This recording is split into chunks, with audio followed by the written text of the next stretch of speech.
Hi, this is Luke T. Barnett. This is Author Life, and I'm here with Josh. They are not dolls. J.R. Hayes and Scott uh, Coyote Hatchet Moon. And That checks out. Can confirm. um, Scott Moon has been writing fantasy, science fiction, and urban fantasy since he was a kid. When not reading, writing, or spending time with his awesome family, he enjoys playing guitar or learning Brazilian jiu-jitsu, which is awesome. He loves dogs and plans to have a ranch full of them when he makes it big. One will be a Rottweiler named Frodo. He is also a co-host of a popular Keystroke Medium show, which you may have heard of somewhere. Josh, ever since he watched his first Star Trek episode, Next Generation, not OS. Original series. Original series, okay. Yeah, no, I'm out of it. That's very sneaky. You should take it. I think so. Josh Hayes has loved science fiction, watching it, reading it, and writing it. Josh grew up a military brat, affording him the opportunity to meet several different types of people in multiple states and foreign countries. After graduating high school, he joined the United States Air Force and served for 6 years before leaving military life to work in law enforcement. His experiences in both military life and police life have given him a unique glimpse into the lives of people around him, and it shows through in the characters he creates. When Josh is not writing, he spends his time with his 4 children, his wife Jamie, and he also hosts Keystroke Medium and has tons and tons and tons of work to do with that. So thanks for coming to hang out with me, guys. Appreciate it. I do need to clarify something about Frodo, the dog Frodo name there, 'cause it's really important. I have 4 kids, and I've tried to name them all Frodo. my wife has fought me at every turn, and then I tried to name all of our pets Frodo, and she won't let me name them. So someday there'll be a Frodo in the Moon House. It's just got to happen. I wanted to name one of our kids some kind of fantasy name, and my wife wouldn't have it. And finally we had a daughter, and I said, how about Gwendolyn? And she said, because we were struggling with the name for a while, and she's like, yeah, she kind of likes it. I kind of like that. I was like, yes, fantasy name. Yeah, slipped it in there. Sometimes you got to be sneaky, patient. Yep. Snipers. If we ever get another dog, I'm going to make Jamie name him Voldemort, and then just run around going, he who must not be named, and try to call the dog. Like, I watched this. We watched this family Christmas movie, and it's about these bunch of brothers. They're like, I don't know, ranges from like 10 to like 4 or whatever, and they named their dog Farding, farting. And so every time the dog would do something they didn't want to do, their mom would be like, "Stop that farting!"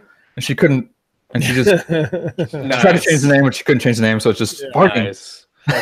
That's brilliant. That's awesome. Brilliant. So you guys were both in the military, and now you both became police officers. No, I was never in the military. Oh, you weren't in the military?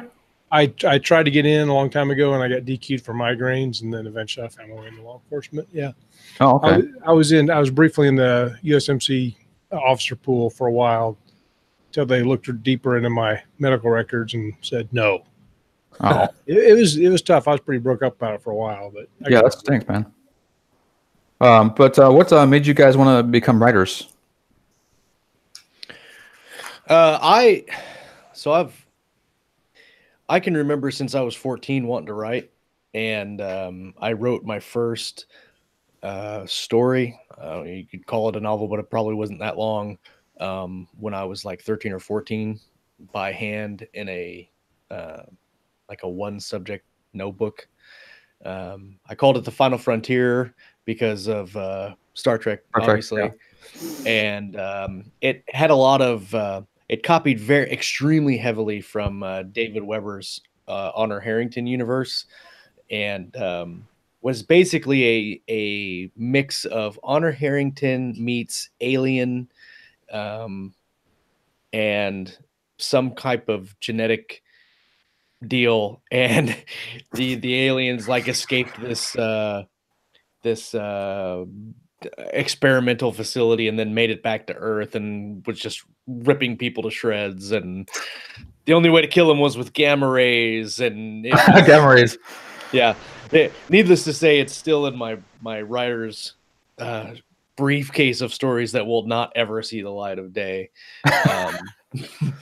But for, I mean, long time, 20 some odd years, I've liked writing stories and reading, more importantly, and then I met Scott and kind of learned about the indie publishing movement. I kind of pushed me to where I am right now.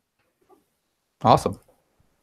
Yeah, it's pretty, very, very similar story. I think I do remember I wrote a story like in third grade or something, one of those ridiculous stories. And I remember that being the first and possibly only time I got praise from a teacher. Mm-hmm. I was in school, I remember like a teacher's conference with my parents, and I remember the teacher, and they talked like you're not in the room, when you're that little. Yeah. So I'm like looking at the ceiling and stuff, but what they're saying is that they said, well, we don't think he has a learning disability. We don't think he's dumb. He's just really slow and he never finishes his test. Like my highest grade anything was always like a C. Well, then I wrote this story and they just couldn't stop telling me how great it was. And then after that, I think I was probably doomed.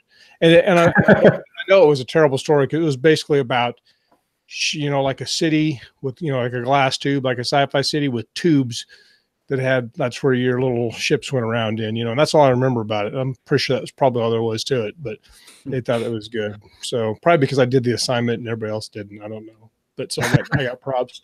And then I started going along there. I never liked being bored, and you're talking in the early 80s and stuff, Mm-hmm. when I was, 11 or 12 or whatever.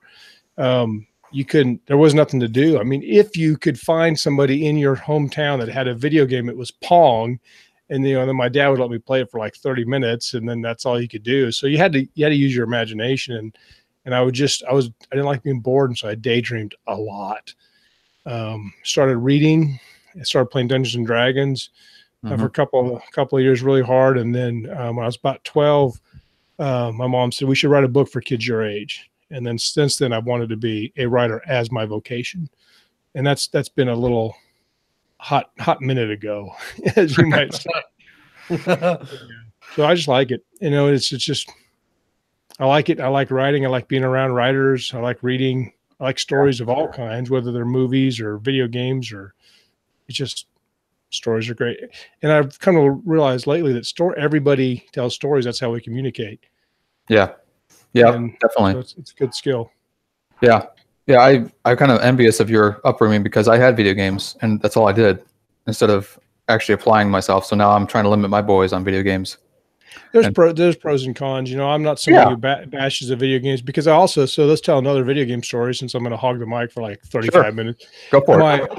My son, my oldest son, who's 21 now, he's an incredibly good reader. Like he maxed out the ACT reading comprehension. He read the entire Harry Potter series by the time he was in fourth grade. He read Lord of the Rings, the entire Lord of the Rings series in fourth grade, which I couldn't even hardly get through until I was that's impressive. College. I still can't do it now. I can barely get through it as an adult. Yeah.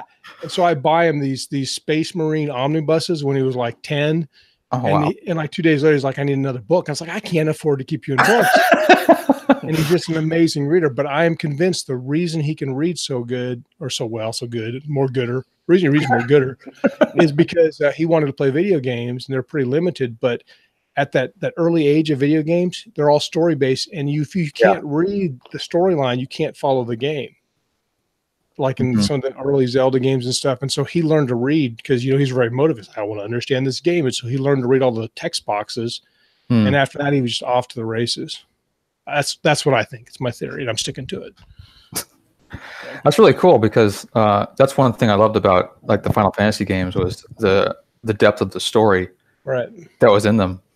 And it's like kind of like you. Like I always loved stories wherever I found them. I just was lazy when I didn't read when I should have. Oh no, video games are awesome. I mean, I have the same thing. I had when I was a new officer, I had times. I was probably in my late 20s, and I would play video games, and I would just skip a night's sleep and then go to work. I'd play all night, and then I'd get up, and I'd be like, I'll just go to work and not tell anybody. I've been playing games all night. I love video games, and I actually I used to build computers and play video games competitively. Like I'd play nice. When Battlefield 1942 first came out in like 2006, I was on one of the first competitive first-person shooter teams in one of the first leagues where you were actually playing for real money. Wow. And so I built a computer to play that game, and then as the more iterations came out, I continued to build computers to play those games. and I played WoW from or World of Warcraft from open beta in 2006 all the way through like 2010, and was in one of the top rating guilds on my server. But I get so like I don't have any access to video games now. Like Very wise. I had to actually I wanted to buy a Mac specifically because I could not play the games that I played on PC on a Mac. And so the deal I made with my wife was I sold my gaming computer to a family friend for the amount of money it would take to buy a used Mac on eBay. And so now on my computer, I don't have any games. I mean, I have games on my phone, but I don't have any games on my computer because as soon as I open them up and start playing, I do nothing else for hours at a time. Yep. Yeah, the real times suck. I had to like really back off of them, which helped because when I got married, my wife's a gamer too, but she doesn't.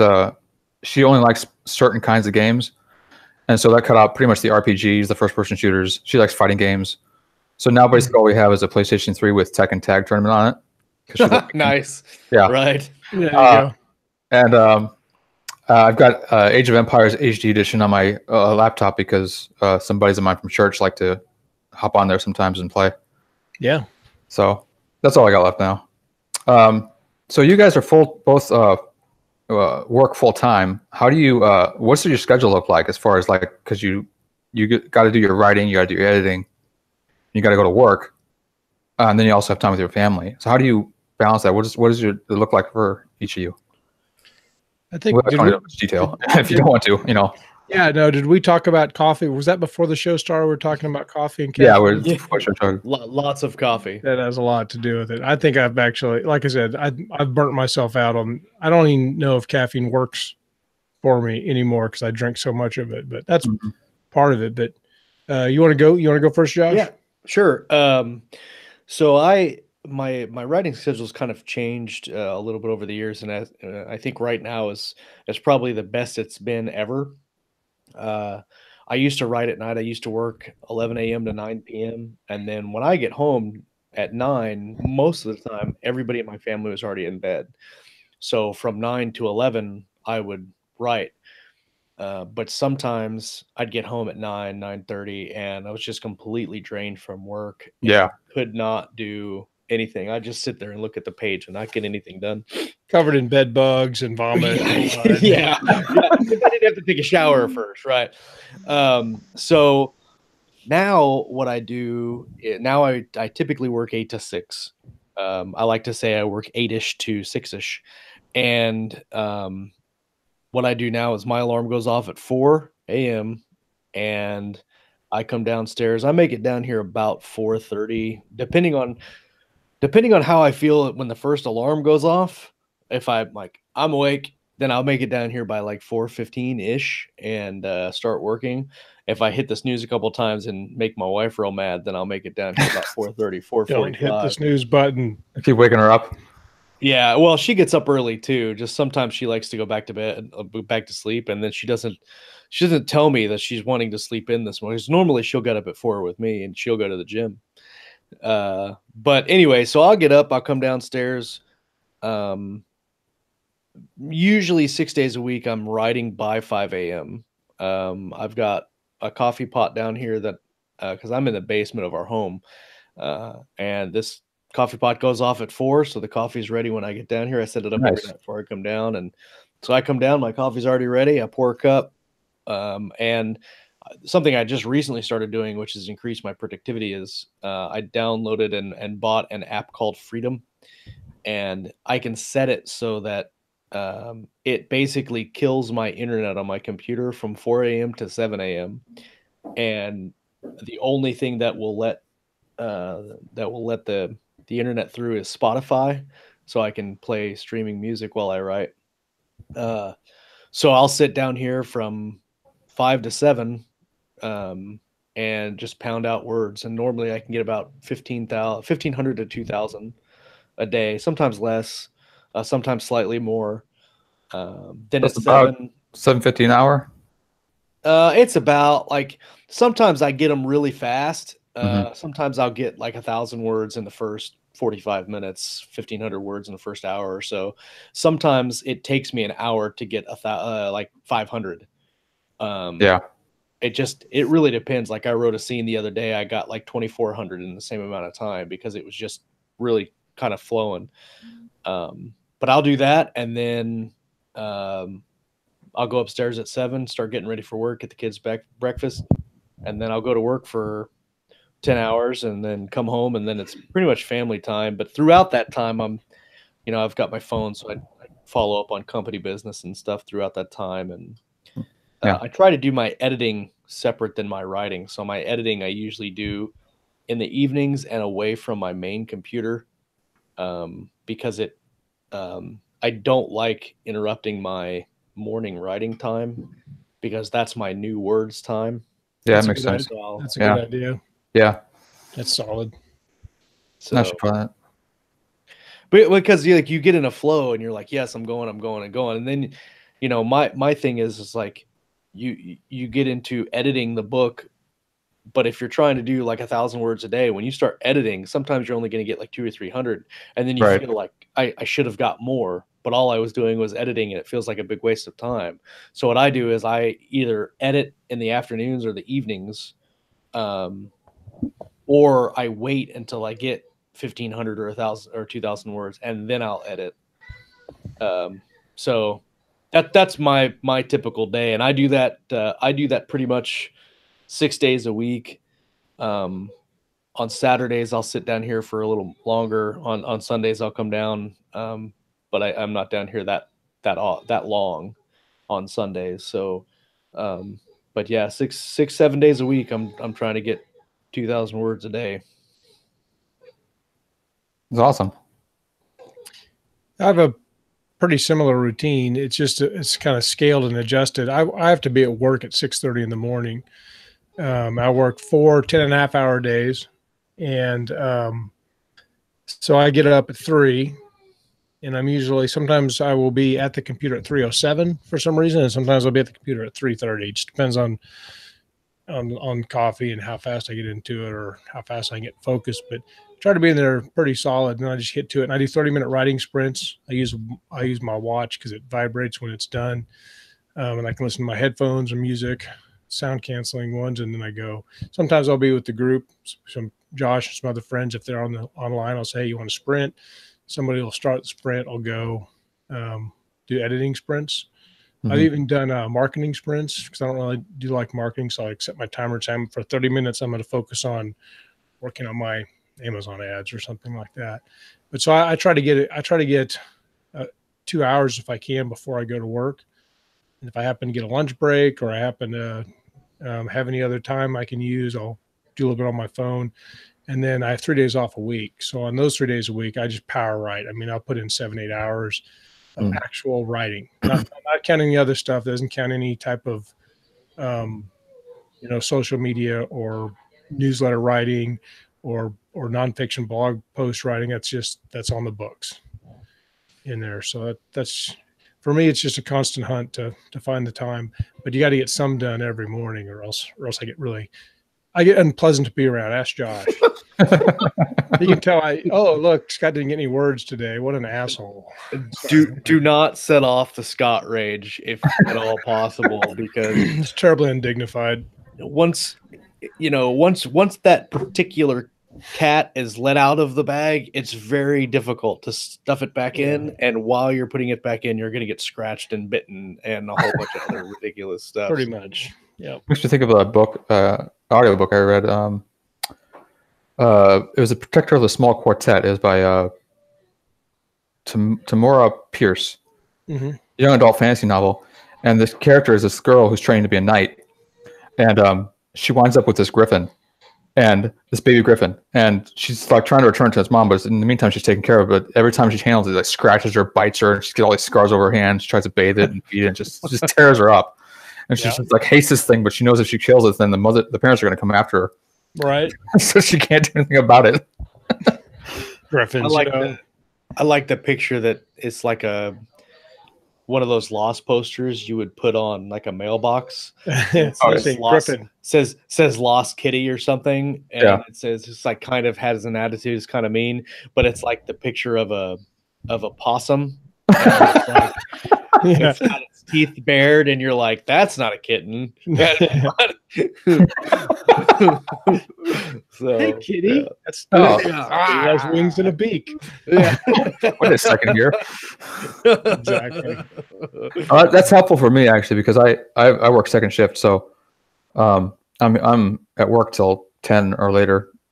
Sometimes I get up early, but I did a lot of because I've had really bad. I've worked nights most of my life and had really bad sleep habits and schedules.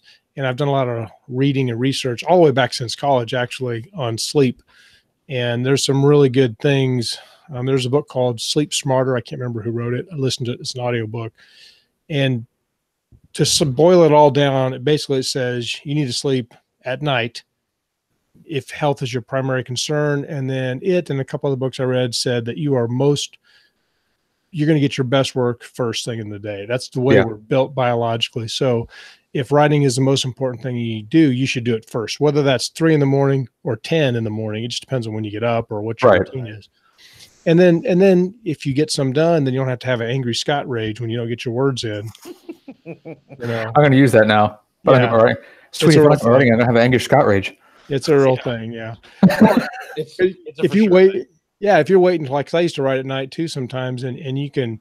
And I'm not really very present with my family or my work if I haven't got it done, because all I'm thinking about is I got to get that done, and I'm worried I'm not going to get it done, and you're kind of half there, and but if you get your passion handled in the morning, then you can be a better person the rest of the day. So that's my goal. Be a better person. Good goal. Good goal. I'm going to write that down. Yeah. Try to be a better person. Then you'll have lots of best-selling books. Be a better person. Okay. Let's see if we can. Now, Josh's challenge now is to come up with something more corny than that in this interview. So, I bet you I can. I bet you I can. You already came up with angry possum griffins. That needs to be a new thing to replace coyotes now. Yeah. Now that's the next anthology, Angry Possum Griffins. That sounds like an awesome anthology. I would pick that up just on the name alone. That would probably actually sell. Yeah. Well, one of our guys did a cat anthology that was a fan of the show. Do you remember that, Josh? I've heard of those. They're like a thing. I can't remember, but it was like a sci-fi cat thing, and it actually did pretty well, I thought. Yeah, I don't remember that one. Yeah, there's this. Yeah, I'm in this one Facebook group. I can't remember if it's Clean Any Fantasy or if it's some other fantasy promotions group. But the lady who runs it is all about cat stories and all about cats. And she doesn't like make everybody like you have to have cats in your story, but she's just like loves cats and loves cats, and she's always posting about cats. It's like, okay, right? This is a cat anthology, and the only cat story I ever enjoyed. There's a whole bunch of good stories that have cats in them that aren't centric to cats, like Honor Harrington's Tree Cat, right? That's cool. But Jim Butcher's The Aeronauts Windlass has talking cats in it. And these cats talk like you would think, like they're all uppity, snooty, like they look down their nose at you. Like they talk like you would think cats actually think. Like, why are you looking at me right now? Don't look at me. And they're like, it's great. It's the only story I've read where I like, because I'm allergic to cats. And okay. I've never had cats. I don't like them. I'm a dog person. I love cats. I just can't eat a whole one by myself. Nice. Josh tries to eat because he's all bloated. Yeah, exactly. I don't like cats either. I love dogs. So dogs rule. So we don't have enough. We don't have one yet because I refuse to take care of it because I'm just too much work. They've just lost about 400,000 internet viewers with that statement. Right. But that's okay. Just for the record, we support cats. Yeah, that's right. I grew up with cats. Cats are fine, but it takes the right cat. Most cats just don't want anything to do with you. But every now and then you get that one cat that's kind of like a dog. It's a dog cat. We like dog cats. Dog cat. Dog, cat, and possum griffins. Yeah, possum. That's right. Everything's aware animal. And Yeah. It's like that cartoon in the 80s, the Woozles. Like they're crosses of two different animals. Yeah. Yep. There you Yep. go. What started you guys on KSM? What like motivation there? Did you guys know what you wanted to do with it, or just wanted to like hang out, or what was it? Coffee. It's actually true. Coffee and no, we had absolutely no idea what we were doing when we started it. Coffee is correct because we used to have. What days did we do it on, dude? I don't remember. It was Friday at first, but our days changed off. But at one point, we could both do Fridays, and we would go to a different coffee shop and write for an hour or two, or however long we could get away. Yeah. However long the kitchen pass was that day, we'd go have a writers meeting. So yeah, and what was funny about those is I always tell my wife on the way out the door, "Hey, I'm going to my writers meeting." And she's like, "You mean you're going to go have coffee with Scott?" I'm like, "It doesn't sound as cool when you say it like that. I'm going to my writers meeting." We tried to invite some other people, but it never worked out. Yeah. So yeah, and then there was one day where I had all four of my kids and I couldn't break away. And so we had to figure out a way to have our meeting, but then not do it wherever we were going. Mm-hmm. And so we were like, "Oh, why don't we just talk online? And you can be in your house, I'll be in my house, and we don't have to go anywhere, and we can just talk online." And we didn't record it or anything. I curled up in a little ball because I was afraid of technology. And right. Josh walked me through it. But we didn't record it. We didn't share it with anybody. We just talked about our stuff. And I had been wanting to do a podcast for a few months. And so I asked Scott, I was like, "Well, we're getting together on the internet and talking about writing. What do you think about just recording our shows and seeing if anybody gets anything out of them or listens to them just for shits and giggles?" And he was like, "Yeah, sure." And our first season was horrible. Don't ever go and watch especially like the first 15 episodes. Don't go watch those. But we feel bad for those first guests. I might go watch them so I don't feel so bad about mine. Yeah. Ralph was our first guest, and I think he was like episode 10. But Ralph Curran from the UK, we started it. We started calling the show The Right Stuff. And cool. Then like WRITE, The Right Stuff. And then it kind of, we wanted something that was like really unique because everybody had writing podcasts and author podcasts or whatever. If you Google The Right Stuff, you got like 30 different shows and blogs Right. And so I came up with Keystroke Medium, and when you Google Keystroke Medium, we're the only one that shows up. Yeah. So that's the genesis of the name, and then the show, man, it's become so much more than it started out to be. We're on our fourth season now. We just started our fourth season, and we're just the things we're doing with the company this year is just crazy. It's because of all the crazy lunatics we met, over the years that have hung with us, tolerated our nonsense and shenanigans. Indeed. Yeah. Yeah. I mean, I watch the show regularly, and it's cool to see. I've been watching for probably a year now. Well, I started listening to podcasts, and then I kept hearing you guys talk about live chat. I'm like, wait a minute, I mean, I can actually tune into this live? Yeah. Awesome. This sounds like a great you're waiting to happen. So I started tuning in, and then it's just been cool to see how you guys have been ramping it up over the past year or so, and just all the stuff that you guys have started implementing. It's really interesting because we do it. I can't remember. Did we want to do it live, or is that just the way, Josh? So we just was easiest to do it. It was just the easiest way to do it because we wanted to do the podcast, but at the time I didn't do a lot of research. Granted, I was like, well, if we broadcast on YouTube, it'll be saved there, and then I could just pull the audio out. And so that's the reason we started using YouTube, is because it was a free recording, basically a free recording studio that we could just do what we wanted to do. We didn't have to upload it again. It would be there anyway. And then all I had to do was strip the audio out and throw the audio into the template, and we were done. Now, granted, Kayleen does that for us now. She does a really good job. But it was just the easiest way to do it. And then it turned into the coolest way to do it because nobody else, I mean, the Science Fiction and Fantasy Marketing Podcast does live. Yeah, they do live. And they have a really good following there, but we are the only other one that does live broadcasting that I know of. Well, except for your show. Not anymore. Right. Yeah. I've got a whole 2 episodes now, so watch out. That's right. You're coming. Hey, we started with 2, and now we're on our 4th season. And there's some statistic that most podcasts don't make more than 7. If you get past 7, then you're on your way. Nice. Yeah. Well, I want to turn it into a podcast. I wasn't sure how to do it, strip out the audio though, and put it in a podcast.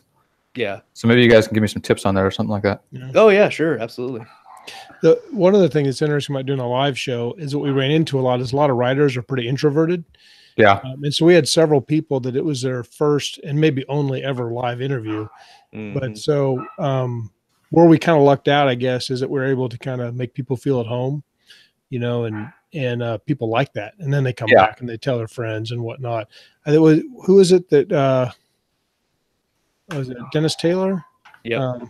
Yeah, we for a long time we had some of our best views was because we were like the only interview he'd done at the time, and we were like, we're getting a lot of. He actually almost didn't do the show, but his wife told him, "No, you're gonna." Because I sent an email through his blog right after the Bobaverse, the first book came out. Right. And I sent an email to him, and he emailed me back. He's like, I almost didn't email you back and say yes, but my wife made me do it, so we're gonna do it. And we really need to send her like a Keystroke Medium shirt or hat. That's right. Thanks for sending the show. Because his views on that show for like 2 years was the most watched show we'd ever had. That is awesome. It's just it was kind of neat, you know, because we're one of the only interviews he had for a while. Yeah. Wow, that's pretty awesome. So what have you guys learned about, like, from just doing it over the course of 4 years? How much have you learned? What's some things that you've just kind of like picked up on that you've the most important thing I think we've learned is the power of a community and interacting with people, and that's really what's made it. Everything that's good that's happened to us has happened from literally people that we met on this show, or people who heard about us, or in some way through the show. Our collaborations, we've had people volunteer to help us out with the show just because they like it, and you know, I spend a good portion of my day now corresponding with people from the show almost constantly. It's really, it can be kind of, you can get a little crazy sometimes. Right. Yeah, I imagine so. Sometimes you got to, that's why you eventually got to get a freedom app and turn your computer off, because you can really, it's just like you're at home all the time with all your best friends. Yeah. So, well, that was one thing I'm sorry, go ahead. No, go ahead, man. I was just going to say that that's one thing I noticed when I started listening to you guys, is like this, the rapport you guys had, and how it just seemed like a bunch of guys hanging around having fun, kind of like I did with my gaming buddies back in Missouri. I'm in Cleveland now, so I can't really hang out with them. But I really liked that, just, you know, that natural conversation. And it's been really tough for me to try to find other writers that actually write genre fiction in this area. Surprisingly, I'm not sure why it is, but it has been very tough. I managed to hook up with one guy who lives down in Akron, which is like over an hour away, but he works up here for some reason. yeah. And so I met with him a couple times just to help, giving him my opinion on his writing and stuff like that. But so that's why, like, tuning into you guys is really awesome, because it's like, okay, I get to almost be a part of that community. And actually doing these interviews, last week I did it, or not last week, last month I did it with Jason Onspach and Nick Cole. And it was just neat because I was actually sitting down talking about writing with other writers. Oh, yeah. And I never get a chance to do that. So I think that's really awesome. It's amazing. You know, that's writing for a long time. And I mean, that's exactly why we started the show, is to talk about writing. But like for the first year when I invited people to the show, I specifically said this is not a question and answer interview show. This is a let's go to the bar and drink beer and talk about books show. Yeah. And the responses that I got to that setup were, that's the coolest thing. I want to be on that show. And like you said, like Scott and I live in a metropolitan area of about 500,000 people. And for us two to meet and have the exact same interests in reading and writing, the odds of that are astronomical, right? Yeah. And we've met several other authors that are here locally and here in town.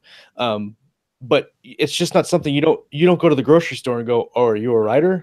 Right. So it's bringing the authors together in a space where they can be authors and be excited about what they're doing is the main driving force behind everything that we do. And community, like Scott said, is the hugest thing that we like about our show. Is we've learned a lot of stuff about writing and about the business of writing and about the mechanics and structure from our guests, and learned through their failures and their successes what to do, what not to do, what works best here, what you can do differently here. But the connection that we have made through all these guests and through all the writers and through the just the fans of the show, that is bar none the greatest thing about Keystroke.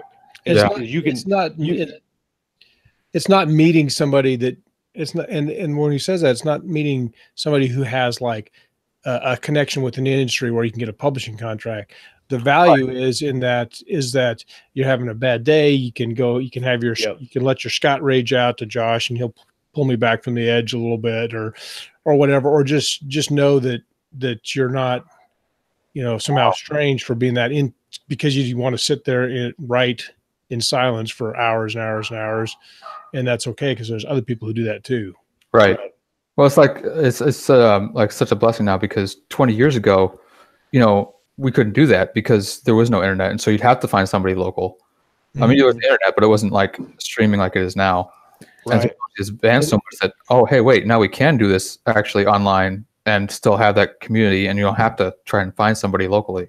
And the odds were they would not be in your genre, but you'd go to the writing group anyway, and you'd kind of, and now that we know about being genre specific and also bots and algorithms and all that stuff with marketing, it's like one of the biggest mistakes I made when I was self-publishing early is I was always trying to schedule blog tours, but I couldn't do it myself. One, I wasn't that good at it, and two, I didn't have much time, so I would buy blog tours.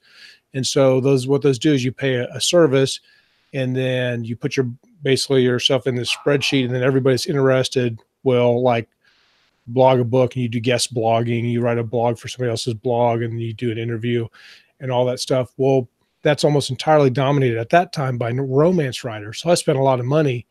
And my book was basically being marketed on romance authors' blogs. And I was like, any exposure is good exposure, but that's not actually true. Right. Because it confuses Amazon as to who buys your books. So same way with being locally is you might meet two other writers, but they only want to write, memoirs, and you're bored maybe you're bored with that or whatever, so. Right. Well, so speaking about books, so the book we have it on the display image is Enemy of Man. Yes. So why don't you tell us about that so you can geek out about that if you want. Okay. So I wrote that originally as a screenplay. I had went and watched what was that movie? It was a Vin Diesel movie. It's like one of his first science fiction ones. Pitch Black. I watched Pitch Black. And I sat there on my phone mostly at a part-time job. I worked after work and plugged away at it. I wrote this screenplay and and I realized how hard it is to do that. But eventually I decided, I think it should be a good book. So I made it into a book, and it was titled Worm Bright, and I self-published through Lulu back in back in 2006. I made my own cover with not Photoshop, what's the presentation the Windows present PowerPoint. I made a PowerPoint thing and like hand drew stuff and hand edited it with paint, and it was just terrible. And it was named Warm Bright, and I did it. And of course, didn't make any money. And then later, I did Dragon Badge and some other ones. My wife says you need to change the title, and I got a professional cover. I changed the title Enemy of Man, and then it started to do a little bit better. I rewrote it like 4 times. But it's essentially a Starship Troopers meets aliens on a lost planet. Kind of survival adventure story. Yeah.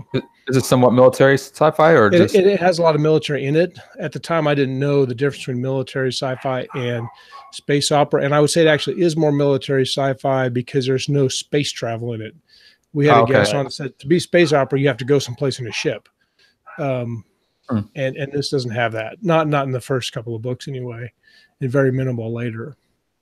But yeah, it's basically military sci-fi, but like Aliens is not actually sci-fi. Aliens, the movie, is horror in a sci-fi setting. That's very true, actually. Yeah, so I hadn't thought about that one. So I have some of that in my book, and not understanding that earlier has made it harder to market. But basically, it's very much aliens on a planet with a lot of badass Marines and some powered armor and some other alien creatures that are pretty cool.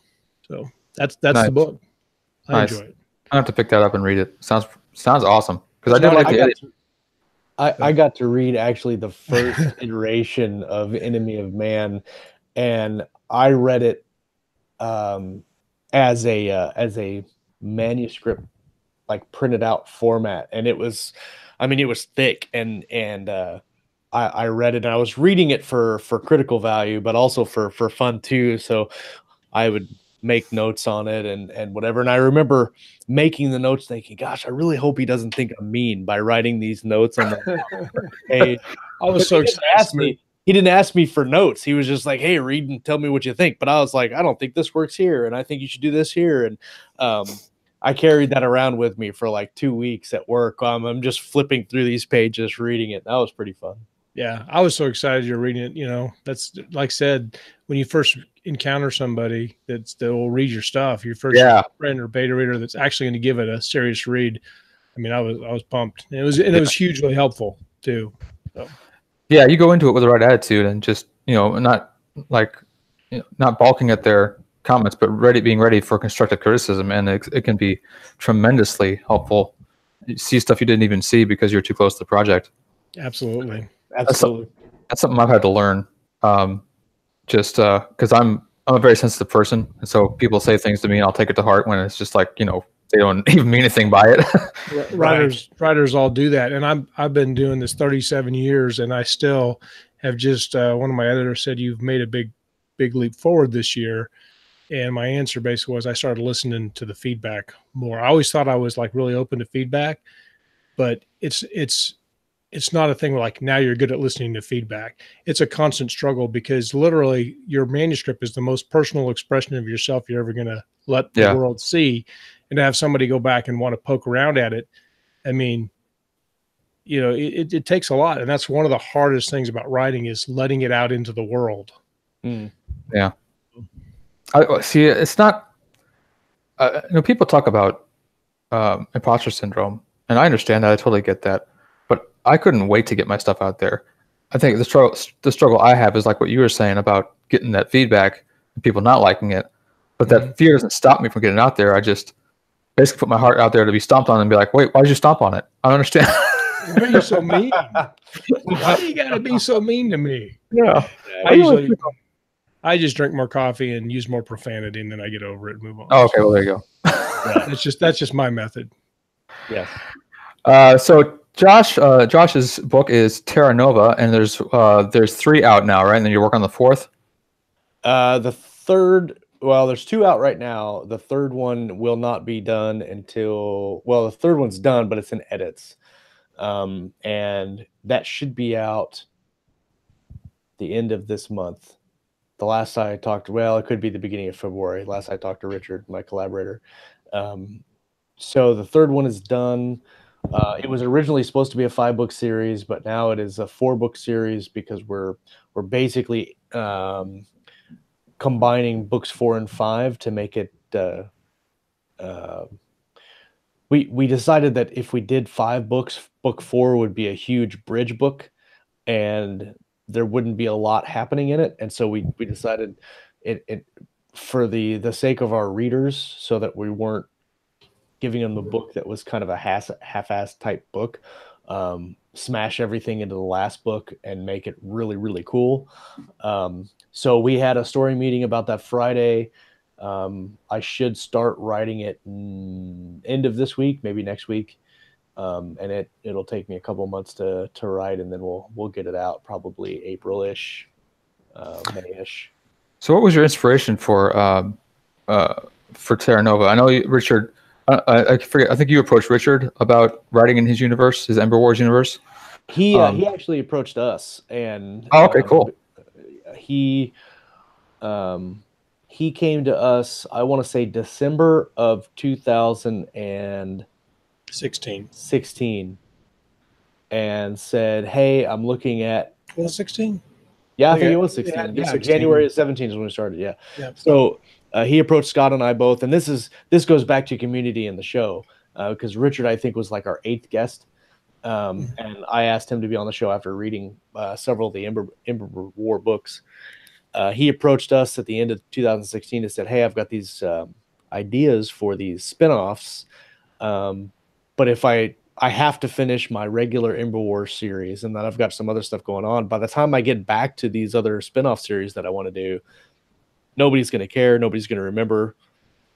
So I want to get them out. What do you guys think about writing these books with me?" And we were like, "Yeah, that'd be awesome."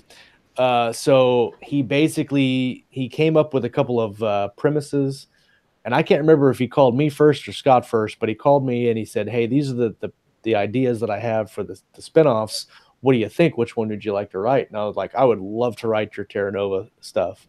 And it worked out great because Scott got to do the Terran Strike Marines, which he's really good at doing, that the squad-based military sci-fi. That I think the cool thing is about the 2 spinoffs is, with Richard's main series is definitely a military sci-fi series, and the Terran Armor Corps, which is his follow on to that, is also mil sci-fi, and then the Terran Strike Marines is also mil sci-fi. Terra Nova is not technically mil sci-fi. Terra Nova is kind of a space opera-ish with military people in it. Maybe you could call it military sci-fi adventure, maybe. Right. Yeah, but it's not strictly. Yeah, it's not strictly mil sci-fi, but it's still in the category. Yeah. And so you kind of get a different flavor with Terra Nova, and that book did really, really well. The audio book with book 1 and book 2 has done phenomenally well.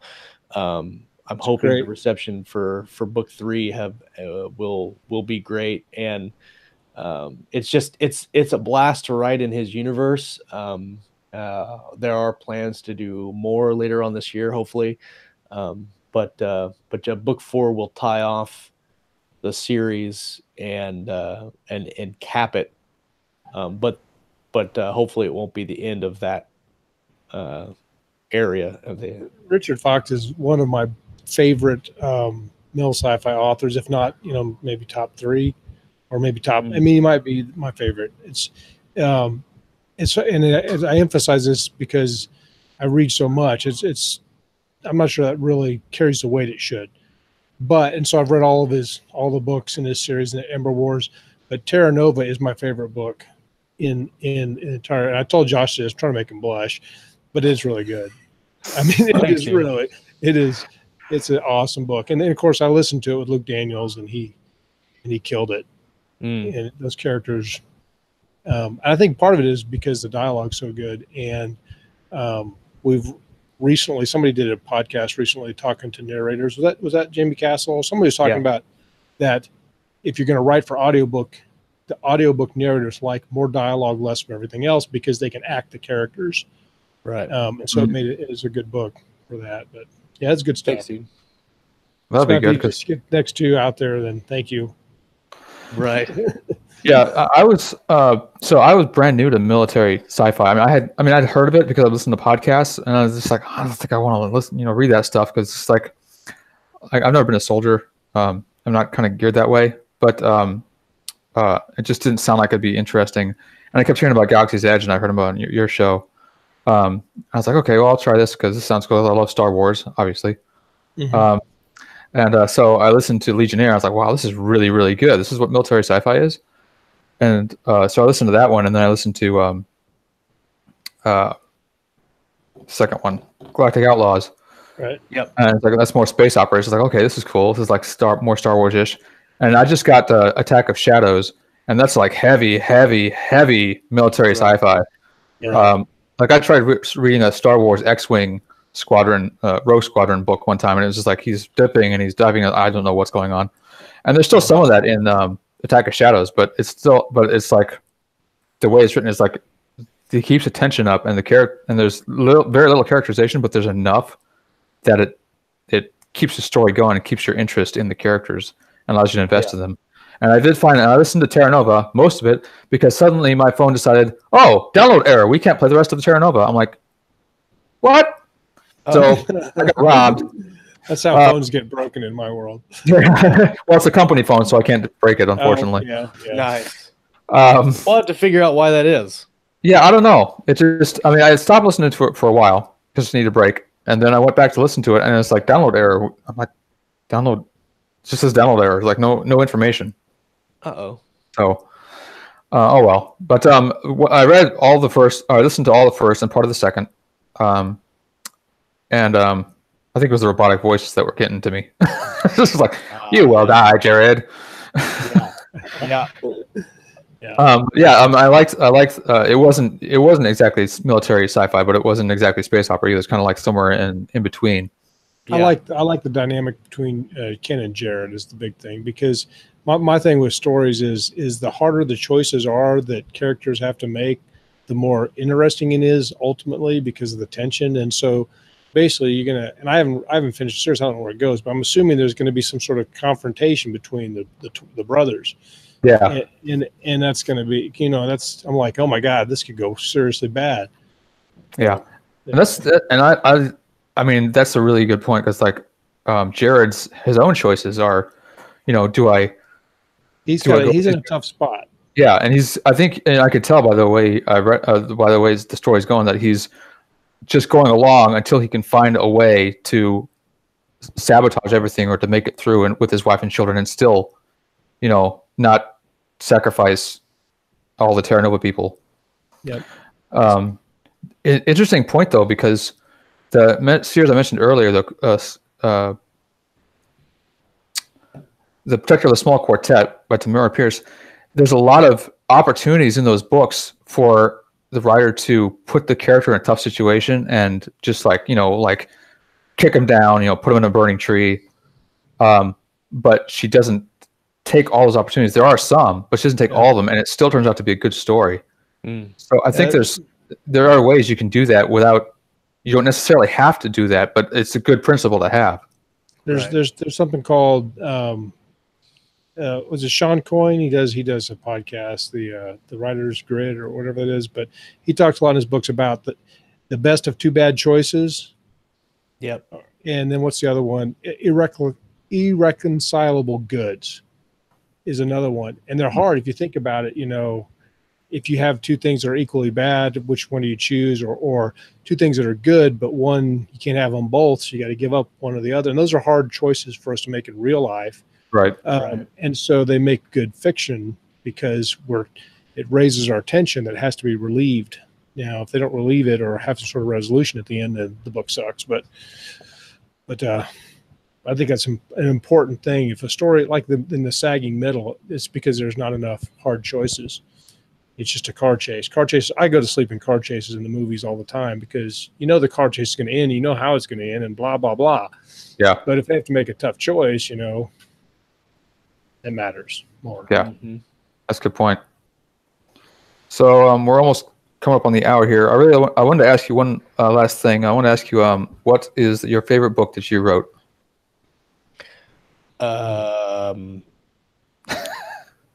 Hard choice, huh? Talk about hard choices. No, it's so it's an easy choice because for me it's Edge of Valor. Oh yeah, because you've been talking about that. Edge of Valor's my first solo military science fiction novel. I've done several collaborative novels, and then I have a Order the Centurion Galaxy's Edge novel coming out with Jason Onsbach and Nick Cole, and I have my Second Star series, which actually is probably going to come down here soon. But Edge of Valor is a project that I've been working on for 6 years now, and it's like 7,000 words from being finished, and it's probably the most complicated project I've ever worked on. Short stories, collaborations, doesn't matter. Like, really? This novel has been extremely tough to write, and I mean, I've got this notebook that I've had for ever since I started the project, has got notes going back to 2012 when I first started making notes. And some of these notes didn't even make it into the book. And some of the notes are not in there that are in the story. But my Scrivener file for this project is just enormous with notes and references, and because it's a non-linear story. And so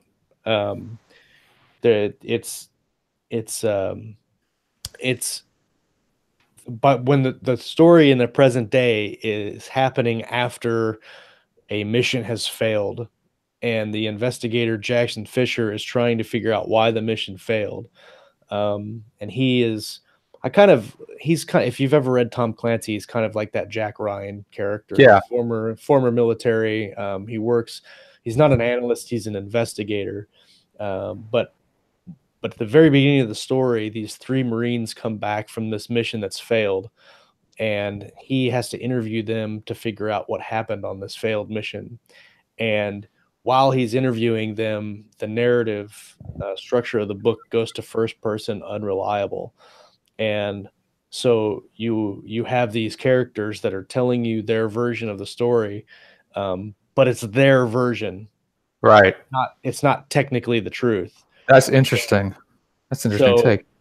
Right. And so you follow the story through each one of the characters, and each one of the characters has a different point of view on different scenes. Some of the scenes overlap, most of them don't, because I got to a point really where if I was overlapping all of the scenes that the characters are in, the reader would get very exhausted reading the same material over and over again. So every POV very briefly covers things that are different from the other POVs, and I've designed it so that when you go back and read it a second time, which hopefully people will, when you read that POV again, you'll be able to see where the character's lying and why they're lying, and then pick out the truth. And then by the end of the book, you find out why the mission went wrong, what happened on the mission, and why it was so horrible, and why these people are lying. But that structure where the stuff that you're writing is not correct, that was extremely hard to keep track of, because I had to know really what happened, but then I had to make up reasons why they were lying, and then keep track of what their lies were in relation to the actual story, and then not transpose those into the other characters during their stories. Like I've said for a couple weeks now, this book will either do really, really well, or it will fail miserably, because it's just a different kind of story. So that's what I'm most excited about. I'm sorry I took 10 minutes to say that. Scott, you're up. No, I'm just gonna awesome. I just want to say that's my favorite book that I've written at this point. I'm like, didn't even write that book. See, I'm unreliable first person. I wrote this book about these Marines and all this failed mission. See, I'm lying. Yeah. My pen name is Josh Hayes. Right. Exactly. Yeah. Somebody's trying to call me on my cell phone, so it'll probably lock up. Hold on a second. Okay. I haven't quite figured out how to shut those things off. I'll talk to Josh for a second. So I think that's really cool. I think that'll grab people's attention, and I think it's going to be the divide on that, as far as whether people like it or not, is going to be very clear, because either they're going to not like the nonlinear story, or they're going to think it's so unique and well put together that it's going to just really grab them and just pull them in. So I think that'll do really well. I'm interested. Well, everybody that I've brought up the story has I mean, they want to read it, and I'm like, it's not done. You can't read it yet. It's not done. Yeah. So it'll go to my publisher. It'll go to them probably at the end of this week, and they'll get it. It'll probably out. Well, depending on what Audible does with the audio book, it'll be out either May or maybe the summertime. We'll see. Awesome. Look forward to reading it. Awesome. Hopefully it'll be one of the ones that's like a perennial bestseller that will ignore the 30-day cliff and just keep on trucking. Right. There you go. You know, I want it to do really well, but I don't want it to do The Martian well.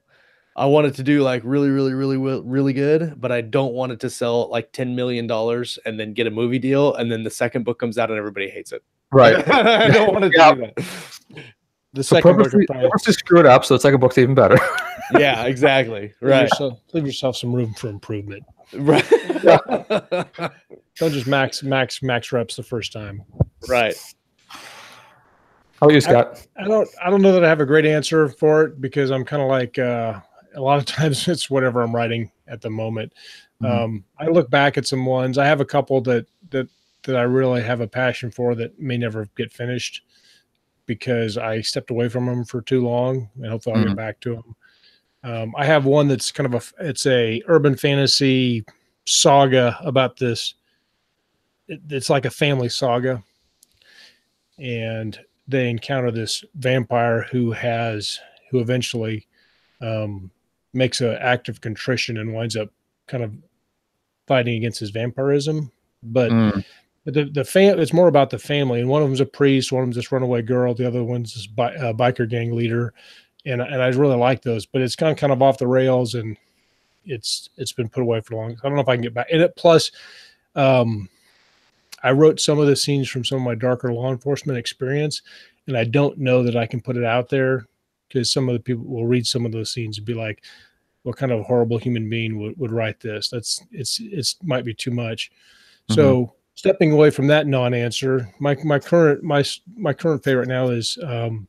I'm writing a series of short stories, and they start with one called Shorty, and Kill Me Now is the second one, and then Ground Pounder is what I'm about to release. And they're all about 10, 12,000 words, and it's a mech warrior on this world that's just been like for hundreds of years. That's where they build mechs, and everybody fights for it. And so it's like just this giant junkyard of mechs, and people fighting all the time. And he's kind of a character who's got a bad attitude. He doesn't play well with others, so he's kind of always by himself, and he's got this tiny little mech, comparatively speaking, where he's trying to fight.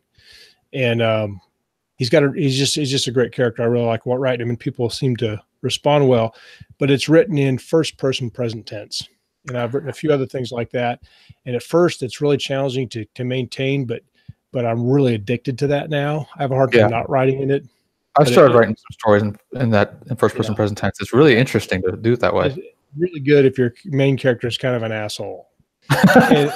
and he has a little bit of what Josh is saying, but he's a little bit unreliable, because he'll say all this stuff and you can tell he's bragging, and like he's kind of, but if you read the story, you're like, yeah, you're kind of full of yourself. This isn't exactly how it went, but you can tell that's his narrative, and you sense that he knows that's not really that he had help. But anyway, I really like it. It's good, and they're fast, and I get kind of that the satisfaction of getting them done. I've worked on a lot of really long projects, and sometimes it's nice to be able to finish, in a month, put it out there. So that's my favorite, Shorty. The Shorty verse. I like Shorty as well. It's a good book.